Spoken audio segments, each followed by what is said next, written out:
Bien bonsoir. Dans l'actualité, le directeur général de la police nationale, complice d'un trafic international de drogue, une accusation contenue dans un rapport produit par son successeur à la tête de l'Office de répression du trafic illicite de stupéfiants. Le commissaire Cheikhna Keita a dirigé l'OCRTIS pendant 3 mois. La loupe du directeur de l'information Barkaba en début d'édition. Kai Bindou du Wolof vient inscrire la caravane de sensibilisation cible le territoire national. Initiative du directeur général des élections dans la perspective des locales de 2014. BFM 2013, l'épreuve de français a ouvert le bal ce matin. Plus de 160 000 candidats effectuent le test sur l'ensemble du territoire. La série de reportages Ramadan, l'épisode de ce soir, le jeûne et l'accoutumance à certains excitants.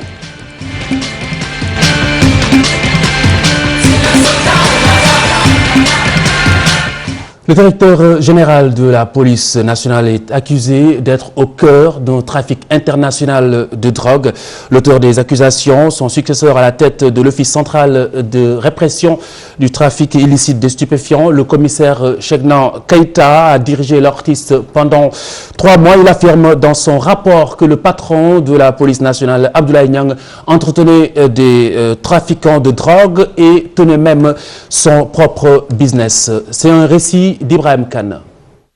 Le directeur général de la police nationale serait impliqué dans un trafic international de drogue. Selon un rapport produit par le commissaire Cheikhna Sadibou Keita, son prédécesseur à la tête de l'Office central de répression du trafic illicite de stupéfiants aurait aidé des malfaiteurs et fait revendre de la drogue pour son propre compte. L'information est donnée par le journal Le Quotidien. Le commissaire Cheikhna Sadibou Keita déclare avoir saisi Pathé Seck, le ministre de l'Intérieur, dès la nomination de Abdoulaye Niang à la tête de la Sûreté nationale pour l'informer des dégâts laissés par son prédécesseur à l'OCRTIS. Il s'agit d'un trafic de drogue impliquant des dealers nigérians et sénégalais entretenus, selon le commissaire Keita, par la hiérarchie de l'OCRTIS. Vrai ou faux? Difficile d'y répondre pour le moment, mais une chose est sûre. Ces accusations graves risquent de ternir l'image de la police nationale. Le ministre de l'Intérieur, pour sa part, exclut toute immixtion de sa part dans cette affaire. Le général Pathé Seck qui attend tout simplement une décision de justice au sujet de ce qu'il a qualifié de duel fratricide. Écoutez-le. Ceci étant dit, il y a quelque temps déjà, la presse avait fait état de... Voilà.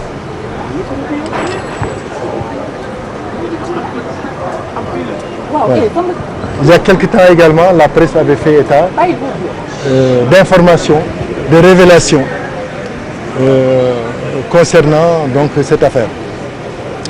Et j'avais souligné à l'époque que ces révélations étaient le fait d'un malfaiteur, un Nigérian, qui a été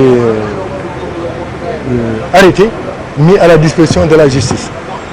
Puisqu'on se situe à ce niveau, j'ai dit que affaire en justice, attendons de voir ce que la justice va dire. Personne n'est mieux placé que le magistrat, que le procureur, pour nous dire, voilà une affaire qui est arrivée à nous, voilà le traitement que nous en faisons, voilà les décisions que nous comptons prendre. Le commissaire Keita, il a un chef, hein, ce n'est pas moi. Il y a une hiérarchie quand même dans le département. Hein. Il n'a qu'à s'adresser à ses chefs pour commencer, et puis moi j'apprécierai après. Mais dans tous les cas, moi je n'entends pas intervenir dans ce duel fratricide entre responsables de la police. J'attends les conclusions de l'enquête et les conclusions que la justice va tirer de cette affaire. Avec moi sur ce plateau, le directeur de l'information Barkaba, bonsoir. Bonsoir Khalifa. Alors Barka, compte tenu de la gravité de cette affaire, par quel bout du coup prendre cette histoire, ce scandale pour ainsi dire? Khalifa, vous êtes un cinéphile et je crois bien que vous avez dû regarder American Gangster. Parfaitement. Mais on serait au-delà d'un scénario à la American Gangster si les faits, les accusations portées par le commissaire Cheikhna Keita étaient avérées, pour vous donner une idée de la gravité sans précédent de telles accusations venant de la part d'un fonctionnaire de police encore en service. Il s'agit ni plus ni moins que d'une accusation portée contre le plus haut grade de la police et contre le directeur général de la police, Abdoulaye Niang. Si les faits sont avérés, c'est le plus grand scandale de l'histoire de la police sénégalaise. Le mot n'est pas trop fort. Et si les accusations du commissaire Keïta sont fausses, ce serait aussi un scandale sans précédent, car jusque-là, le commissaire Abdoulaye Niang a eu des états de service impeccables, a eu l'éloge de ses supérieurs lors de sa passation de service avec le commissaire Kodemeng. Donc c'est une accusation qui tombe au plus mauvais moment pour lui, pour un commissaire unanimement respecté et apprécié dans la profession, au sein de la police. C'est pourquoi c'est un mini-séisme, c'est une onde de choc. Maintenant, on attend de voir les conclusions de l'enquête, parce que manifestement, il y aura une enquête en cours. Le général Patesek l'a dit, en disant que c'est un duel fratricide au sein de la police, mais je crois que ça va au-delà d'un duel fratricide. On ne peut pas se contenter à ce niveau d'accusation de parler de duel fratricide comme s'il s'agissait simplement d'un corps ordinaire. Il s'agit de la police, c'est-à-dire la garante de notre sécurité à tous, qui est l'un des corps les plus prestigieux de notre pays, et on ne peut pas porter des accusations comme ça sans preuve. Oui. Donc on attend le plus rapidement possible de voir les conclusions de l'inspection des services de police. C'est une affaire qu'on ne peut pas laisser en l'état. Ce serait très grave pour l'image du pays, ce serait très grave pour la police. Il faut que les citoyens soient éclairés et le plus rapidement possible. Ce n'est pas une affaire qui peut traîner en longueur. On ne peut pas se permettre de porter des accusations aussi graves contre le chef de la police sénégalaise. Parfaitement. Donc, Barkaba, nous poursuivons, mais sans trop vouloir conclure, juste nous arrêter sur les éléments dont nous disposons. Et si on les passait au peigne fin, qu'est-ce qu'on aurait pu avoir comme premier élément de réponse? Une histoire à tiroir, Khalifa, une histoire assez complexe. Tout serait parti d'un trafiquant de drogue interpellé par l'accusateur, le principal accusateur, c'est-à-dire le commissaire Cheikhna Keïta, qui affirme qu'il a arrêté un trafiquant de drogue qui lui aurait fait des révélations fracassantes contre son prédécesseur, qui se trouve être le commissaire, justement, le commissaire Abdoulaye Niang, qui est lui-même actuellement le patron de la police. Et qu'il n'a remplacé que pour 3 mois. Qu'il n'a remplacé qu'au bout de 3 mois. D'abord, avant ces accusations très graves contre Abdoulaye Niang, il y avait des rumeurs et même des éléments qui sont parus dans la presse disant qu'un haut gradé de la police serait impliqué dans un trafic de drogue en connexion avec des Nigérians. Ouais. Là, il y a des faits assez troublants. Et une coïncidence assez troublante, c'est que les accusations du commissaire Cheikhna Keïta interviennent pile 4 jours après que lui-même a été dégommé de la tête de l'OCRTIS. Du coup, on aurait pu penser à une sorte de règlement de compte, de vengeance, non? On ne saurait le dire, mais ce qui est constant, c'est que la coïncidence est troublante. Le commissaire Keïta a attendu d'être dégommé de la tête de l'OCRTIS pour porter des accusations manifestement très graves. Alors, vous l'avez évoqué, les conséquences qu'on pourrait craindre dans cette affaire? Les conséquences, elles sont déjà là. Si on sait que les chancelleries occidentales suivent de très près ce qui se passe au Sénégal en connexion avec un environnement géopolitique assez trouble, si on dit que la police sénégalaise serait corrompue à un tel niveau, et au sommet de sa hiérarchie, ça ne peut pas ne pas manquer d'avoir des conséquences dans les relations entre le Sénégal et certaines puissances. Notamment, je pense aux Américains qui ont beaucoup financé l'OCRTIS, qui se battent beaucoup contre le trafic de drogue. Je vous rappelle que récemment, un trafiquant de drogue notoire en Guinée-Bissau a été appréhendé dans les eaux internationales et amené manu militari par les Américains. Pour vous donner juste une idée qu'on ne plaisante pas avec des accusations aussi graves contre des fonctionnaires de police. Alors Bakaba, nous terminons juste sur la réaction du ministre de tutelle, le général Patesek, une réaction qu'on pourrait juger de sobre, en tout cas c'était très succinct. Il estime que c'est un duel fratricide, il banalise. Moi, je n'aurais pas employé le terme de duel fratricide. Parce que duel fratricide, on en parle comme s'il s'agissait d'une affaire familiale, ou peut-être d'une corporation moins sensible. À ce niveau d'accusation, on ne peut pas se contenter simplement de dire duel fratricide. Maintenant, l'autre élément de réponse, il a bien fait de dire que l'inspection générale des services de police a été saisie et qu'une enquête est en cours. C'est un premier pas pour éclairer la lanterne de l'opinion. Mais je pense que les autorités, le président Macky Sall lui-même a intérêt à tirer cette affaire au clair le plus rapidement possible pour rendre son honneur à la police, parce que personne ne pourrait accepter que la police sénégalaise soit éclaboussée à ce niveau, parce que là, ça toucherait sincèrement la sécurité nationale au-delà même de la fierté nationale. Merci beaucoup, Barkaba, directeur de l'information de TFM. Nous restons au département du général Pathé Seck pour parler de la perspective des locales de 2014. La direction générale des élections a lancé Kay Bindu, la caravane de sensibilisation qui vient inscrire, va sillonner tout le territoire national. Le ministre de l'Intérieur accompagne bien entendu cette opération. Les inscriptions prennent fin le 25 juillet prochain. Mardieng et Ibou Diouf. Kay Bindu a envie d'inciter les citoyens à profiter des derniers jours de la révision exceptionnelle pour s'inscrire en masse sur les listes électorales. Et la seule réponse que nous attendons des citoyens pour cette opération Kay Bindu, c'est Binduna ou bien Binduna. C'est avec cet espoir que je lance l'opération Kay Bindu. Il s'agira au cours de cette opération de réussir une bonne sensibilisation et une forte mobilisation des citoyens, en particulier les jeunes et les femmes. Quant à la caravane, elle nous permettra de sensibiliser et d'inscrire le plus grand nombre de citoyens à se rendre auprès des commissions administratives qui sont au nombre, je le rappelle, de 588 réparties sur l'ensemble du territoire national.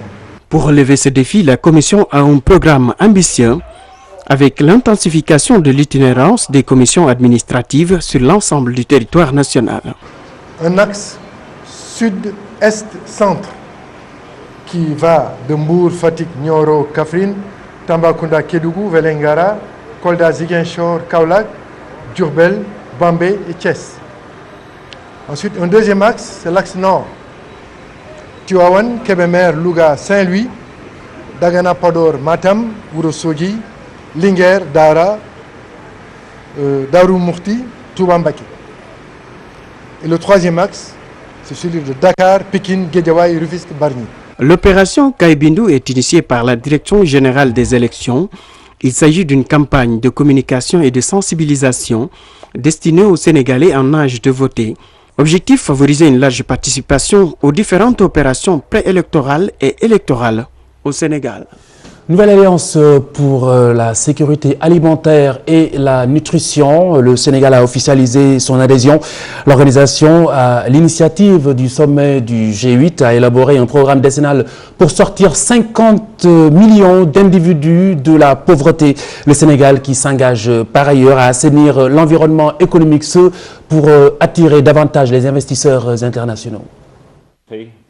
La nouvelle Alliance pour la sécurité alimentaire et la nutrition compte sortir 50 millions de personnes de la pauvreté d'ici 2022. C'est le principal objectif que se sont fixés le G8 et les gouvernements de 9 pays africains, dont celui du Sénégal depuis 2 ans. Il a pour objectif d'accélérer la croissance, de réduire la pauvreté et d'atteindre la sécurité alimentaire. La situation alimentaire et nutritionnelle de notre pays était l'une de nos toutes premières préoccupations. Le Canada est désigné par le G8 pour accompagner le Sénégal dans l'atteinte des objectifs de cette nouvelle alliance. Pour le ministre de l'Agriculture, le gouvernement est fin prêt pour la mise en œuvre de cette politique agricole. Le gouvernement est en train de prendre toutes les dispositions. Nous serons accompagnés par le Canada, qui est le chef de file du G8, dans ce processus. Et nous avons donc des étapes, des délais. D'ici septembre, nous allons avoir un document de politique qui va indiquer davantage quels sont les objectifs et nos axes d'intervention. Pour y arriver, l'État s'engage à baisser la fiscalité sur le matériel agricole, à favoriser l'accès au financement, à la technologie et à la terre en vue d'attirer l'investissement privé. Pèlerinage à la Mecque 2013, la sécurité est l'une des priorités pour le commissariat au pèlerinage, mais également les voyagistes. Des dispositions sont d'ailleurs prises dans ce sens. Cette année, moins de pèlerins sénégalais à gérer, le quota étant passé de 10 500 à 8 400 à l'origine des travaux en cours autour de la Kaaba. Ali Mbaye et Nafissatou Silla. Pour le Hajj 2013, seuls 8400 pèlerins seront convoyés au lieu saint de l'islam. Au Sénégal, une réduction de 20% sur le nombre habituel est constatée, une mesure du pays hôte qui concerne tous les États. Elle est cependant consécutive aux travaux entamés aux alentours de la Kaaba. D'ailleurs, le commissaire général a effectué un voyage en Arabie Saoudite. Le premier constat qu'il avait fait en faisant ses prières auprès de la Kaaba, c'est de remarquer qu'il y avait 57 grues. Et déjà, quand on a l'idée de 57 grues au niveau de la Kaaba, on a un peu une idée sur l'immensité des travaux qui sont en train de se faire. Cette année, la Kaaba recevra moins de pèlerins et face à cette situation, le commissariat au pèlerinage ainsi que les voyagistes privés comptent prendre des dispositions pour mieux s'organiser. Une fois en Arabie Saoudite, nous fonctionnons en équipe, c'est-à-dire que chaque matin, nous désignons donc des missionnaires qui auront en charge d'amener par groupe les pèlerins faire la circumambulation. Avec nos amis voyagistes privés indépendants, des dispositions seront prises pour une vaste campagne de sensibilisation à nos pèlerins, pour leur faire ce qu'on appelle une mise à niveau par rapport à l'édition spéciale 2013. Ainsi, les pèlerins sont invités à mieux se comporter compte tenu de la situation. Quand on est un bon musulman, quand on est musulman, il y a un certain nombre de règles que l'on doit respecter, mais également respecter les lois et règlements saoudiens. Les Sénégalais, aussi bien ceux de la commission que ceux des privés, doivent savoir que ils représentent tous le Sénégal en Arabie Saoudite. Il faut avoir un bon comportement, il faut avoir de l'endurance, de la patience pour pouvoir faire son pèlerinage normalement et sérieusement. Le pèlerinage à la Mecque est prévu dans moins de 2 mois. Au Sénégal, la date de clôture des ventes est prévue le 15 septembre prochain. BFM 2013, les élèves ont rendu leur première copie ce matin. L'épreuve de français jugée plutôt accessible par ces candidats. Plus de 160 000 sont en examen sur le territoire national. Diafaraba, Pape Cheikh Diouf. C'est parti pour le démarrage des épreuves de texte suivies de questions du BFM. Il est 11 h au lycée Blaise Diagne. Après un tour d'horloge, les élèves sortent des classes. Le temps des commentaires écoulés, les candidats se prononcent sur les premiers sujets. Ça a été abordable. On ne croyait pas qu'on allait nous donner ces genres de sujets-là. Pour nous, ça a été abordable. Ah, ça va, ça a été abordable. On a bien compris le sujet sur la dissertation, mais aussi sur la dictée aussi, ça a été. Pour le président du jury A, à part quelques absences de candidats notés, tout se passe comme prévu. Bien, ce matin, donc, il n'y a eu pratiquement pas de problème. On a pu démarrer à temps, les surveillants étaient là et les candidats aussi. Sur les 320 candidats inscrits, il y a eu 9 absents, dont 4 garçons et 5 filles.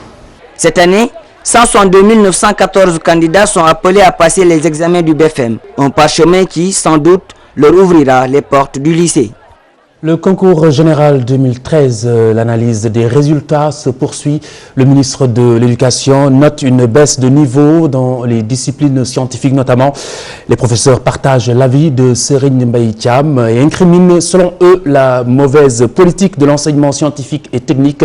D'autres raisons sont soulignées également, la formation des enseignants mais également le sous-équipement des établissements. Pour le concours général 2013, le ministre de l'Éducation nationale a déploré l'absence de lauréats pour les premiers et deuxièmes prix de mathématiques et pour le premier prix des sciences physiques en terminale. Une situation qui s'explique, selon certains professeurs, par le niveau de formation des vacataires.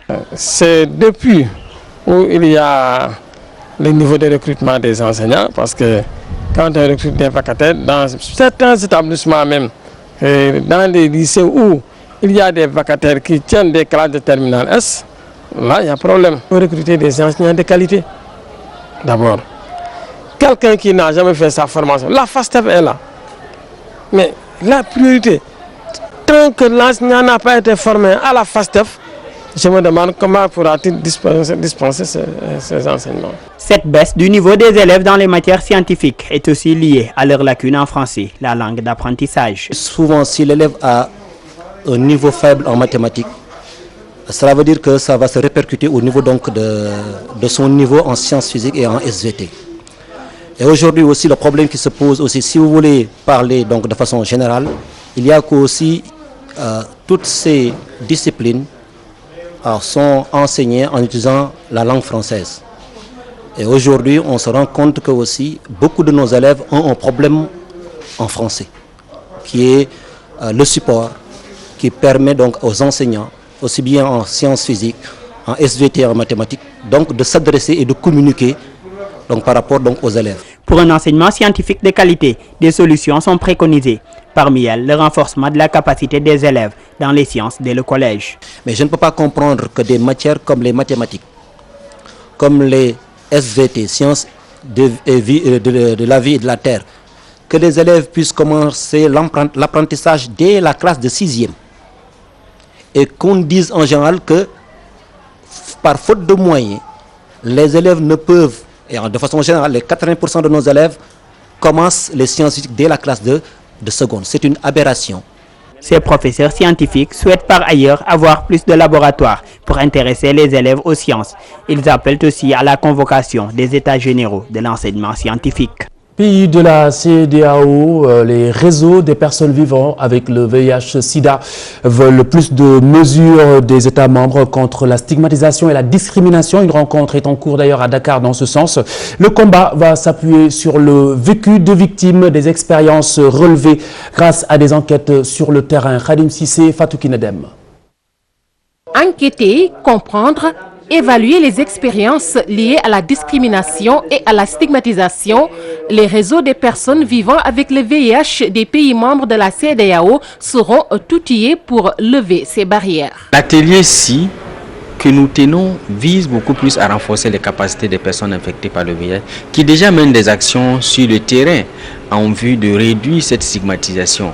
Mais apporter de nouvelles stratégies, de nouvelles capacités à ces acteurs vont leur permettre de manière professionnelle d'avoir des données scientifiques à montrer aux décideurs pour dire voilà comment nous vivons. Et ensuite, ces collectes de données qui sont des outils stratégiques permettront d'orienter les actions en termes d'efficacité, même pourquoi pas d'efficience. Nous aurons des formations. Nous irons peut-être dans les pays des centres de prise en charge des personnes vivant avec le VIH et discuter avec les prestataires, les médecins, les personnes vivant avec le VIH eux-mêmes. Il s'agit pour ONU-SIDA d'accompagner ces actions, dans l'optique de permettre aux décideurs de mettre en œuvre des politiques capables de changer ce comportement vis-à-vis des personnes vivant avec le VIH. La lutte contre le sida maintenant, en 2013, avec la suite de la crise financière, avec aussi le renouvellement, le renouveau africain avec le développement qui se fait, c'est à travers un concept qu'on appelle responsabilité partagée. C'est-à-dire qu'il y a une implication des autorités et des partenaires nationaux, tout en maintenant la solidarité internationale. Les deux vont de pair, les deux marchent ensemble. Et nous, les systèmes des Nations Unies, nous articulons autour de ce principe. L'appui peut être financier, mais l'appui est surtout aussi technique, est aussi institutionnel, politique. Et que je crois que avec tous les autres partenaires, nous consultons et nous voyons où sont les lacunes. L'index de la stigmatisation et de la discrimination des personnes vivant avec le VIH est initié en 2004 dans 30 pays du monde, dont la Gambie, le Nigeria et le Sénégal. La rencontre de Dakar vise à réduire de manière significative la stigmatisation dans les pays.